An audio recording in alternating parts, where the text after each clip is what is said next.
Mission चढ़ती कला। और मैं भारत के हर नागरिक को, उद्योगपति को, चैरिटेबल ट्रस्टों को, कलाकारों को, पूरी दुनिया में बसते पंजाबियों को, बहन भाइयों को दिल से अपील करता हूँ, आओ पंजाब को दोबारा अपने पाँव पे खड़े करने का टाइम आ गया है। पुनर्वास में और रिस्ट्रक्चर में पंजाब का साथ दीजिए। मैं वचन देता हूँ, जो भी आप मेहनत की कमाई से 1 रुपया भी अगर निकालोगे तो 1.25 रुपया बना के हम पारदर्शिता और ईमानदारी से इस्तेमाल करेंगे। और जानकारी चाहिए तो rangla.punjab.gov.in ये वेबसाइट पे जा सकते हैं, सब कुछ डिटेल मिल जाएगा। आओ मिलकर हाथ से हाथ जोड़ के एक ऐसा पुण्य इसमें योगदान डालें और बता दें दुनिया को कि पंजाब किसी भी संकट के सामने हारता नहीं है। नमस्कार, आप देख रहे हैं 4 PM और मैं हूं आपके साथ सिमरत। दोस्तों, राहुल गांधी ने चुनाव आयोग और बीजेपी की कलई खोलनी क्या शुरू की है। हर दिन हर बार लगातार चुनाव आयोग बैकफुट पे होता हुआ दिखाई दे रहा है। राहुल गांधी के वोट चोरी के हर खुलासे के बाद खाओ मां कसम थीम के जनक ज्ञानेश कुमार पूरे मामले में बुरा फंस गए हैं।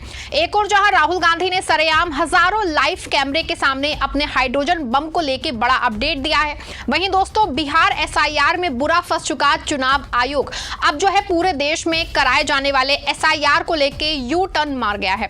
राहुल गांधी ने अपने वोट चोरी के हाइड्रोजन को लेकर के क्या कुछ अपडेट दिया है जिससे कि ज्ञानेश जी बुरी तरह से सहम गए हैं, और पूरे देश में SIR को लेकर के कैसे अचानक चुनाव आयोग ने यू टर्न मारा है, सब कुछ मैं आपको अपने 60 मिनट की रिपोर्ट में बताने वाली हूं।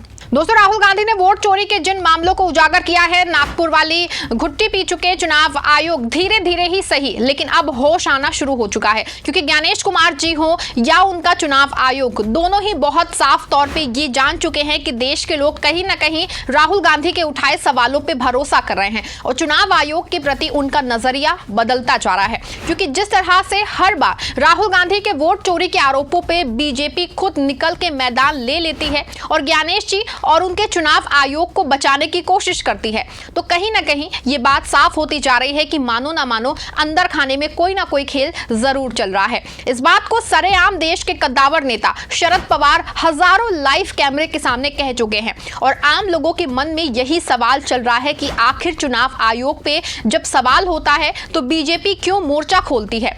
ऐसे में माना जा रहा है दोस्तों कि चुनाव आयोग ने मरता क्या ना खुद की तर्ज पे खुद ही राहुल गांधी के आरोपों का जवाब देने की कोशिश कर रहे हैं, और इसी कोशिश में देश में होने वाले SIR को लेके चुनाव आयोग ने यू टर्न लिया है। खबर आप देखिए, सत्य हिंदी की खबर है, इसकी हेडलाइन में ही साफ साफ लिखा है, देशव्यापी SIR से पहले चुनाव आयोग राजनीतिक दलों से बात करेगा, बिहार का सबक। देखा आपने, आपको बता रहे कि हेडलाइन से ही दोस्तों साफ है कि अभी तक जो ज्ञानेश कुमार जी और उनका विभाग घूम घूम करके जो है बता रहा था कि SIR पूरे देश में होगा, अचानक से उसने अपना फैसला ही बदल दिया है। फैसला ये लिया है कि पूरे देश में SIR तो होगा, लेकिन दोस्तों इस SIR से पहले अब राजनीतिक दलों की चुनाव आयोग सीधे बातचीत करेगा, या फिर ये कहें कि चुनाव आयोग ने तय किया है कि SIR से पहले राज्यों के निर्वाचन अधिकारी राजनीतिक दलों के लोगों से मिल करके उनके SIR पे राय लेंगे और उस राय के आधार पे पूरे देश में नया SIR होगा।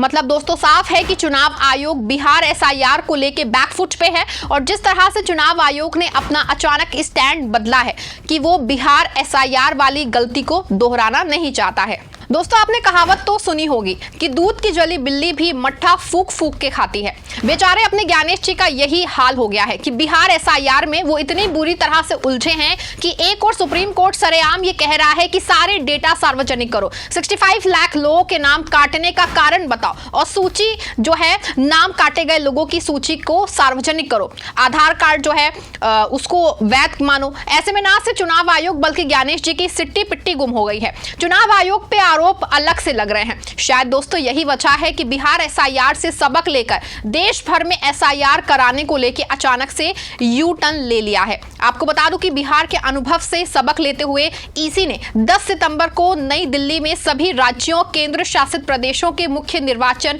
अधिकारियों के साथ जो है एक सम्मेलन आयोजन किया है।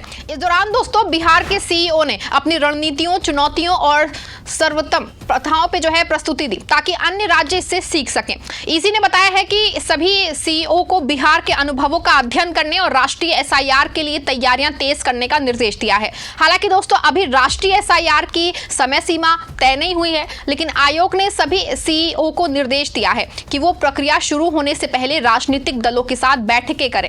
बिहार में एसआई के दौरान जो है दस्तावेजों के लिए कड़े नियम लागू किए गए थे। 1 जनवरी 2003 के बाद से पंजीकृत मतदाताओं को जन्म तिथि स्थान साबित करने वाले दस्तावेज जमा करने थे।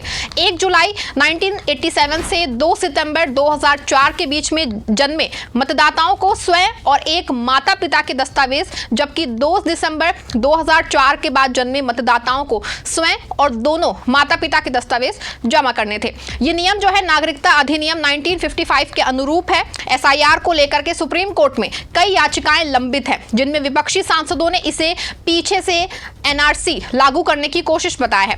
ईसी ने कोर्ट में शपथ पत्र दाखिल करके कहा कि अनुच्छेद 326 के तहत केवल भारतीय नागरिक ही मतदाता सूची में शामिल हो सकते हैं और एसआईआर का उद्देश्य मतदाता सूची की शुद्धता सुनिश्चित करना है। आयोग ने स्पष्ट किया है दोस्तों कि ये प्रक्रिया किसी भी नागरिकता रद्द करने का कारण नहीं बनेगी। हालांकि दोस्तों ये पूरा मामला सुप्रीम कोर्ट के अधीन चल रहा है और पिछले दिनों जिस तरह से जस्टिस सूर्यकांत ने सरेआम ये बात इलेक्शन कमीशन को बताई थी कि वो जो फैसला लेंगे वो पूरे देश के एसआईआर पे लागू होगा, इसके बाद से चुनाव आयोग हर कदम फूक फूक के रख रहा है। लेकिन आपको बता दूं कि एक और जहां पूरे देश में एसआईआर कराने के लिए चुनाव आयोग बेचैन है, तो वहीं दूसरी ओर राहुल गांधी के हाइड्रोजन बम को लेकर के बड़ा अपडेट सामने आया है। आपको बता दूं कि किसी और ने नहीं बल्कि खुद जो है राहुल गांधी ने अपने हाइड्रोजन बम को लेकर बहुत बड़ा दावा किया है। और आपको बता दूं कि इस दावे के सामने आने के बाद से यह भी दावा किया जा रहा है कि बीजेपी की सिट्टी पिट्टी गुम हो गई है। आप भी सुनिए राहुल गांधी ने अपने हाइड्रोजन बम को लेकर के उन्होंने क्या कुछ बयान दिया है। मैंने हाइड्रोजन बम की बात करी है, वो आएगा, ठहर जाइए, वो आ रहा है, वो आएगा।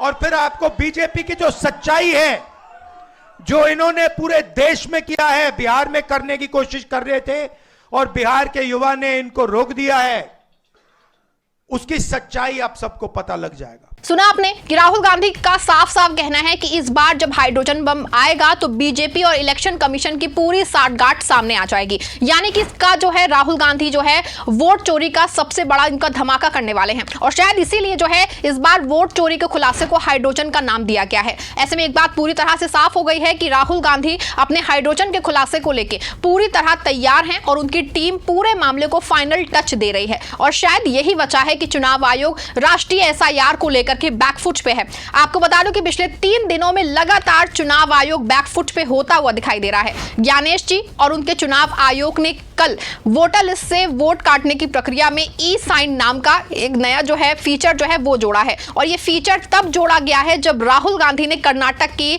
आलंद सीट पे 6000 से ज्यादा वोटर्स के नाम ऑनलाइन प्री प्लान काटे जाने का दावा किया था। पहले तो ज्ञानेश जी पूरे मामले को झूठा बताते गए, गलत कहते गए, दावों के साथ उनको नकार दिया, लेकिन जैसे ही साइन का नया फीचर जो है चुनाव आयोग ने जोड़ा, ये पूरी तरह से साफ हो गया है कि चुनाव आयोग बुरा फंसा हुआ है और राहुल गांधी के दावों को भले से ही किसी प्रेशर में नकार रहे हो, लेकिन वो खुद मानना है कि उनका की वोटर्स लिस्ट में व्यापक सुधार की जरूरत है। अब इसी तरह राष्ट्रीय एसआईआर पे चुनाव आयोग का नजरिया बदला है और पूरे देश में एसआईआर से पहले राजनीतिक दलों से बातचीत करके एक मेज पे जा रहा है, जो कि दोस्तों बिहार एसआईआर में नहीं किया गया था। वहां सीधे एसआईआर का आदेश जारी कर दिया गया था, लेकिन अब पहले बातचीत, सुझाव और फिर एसआईआर पे सहमति बनी है।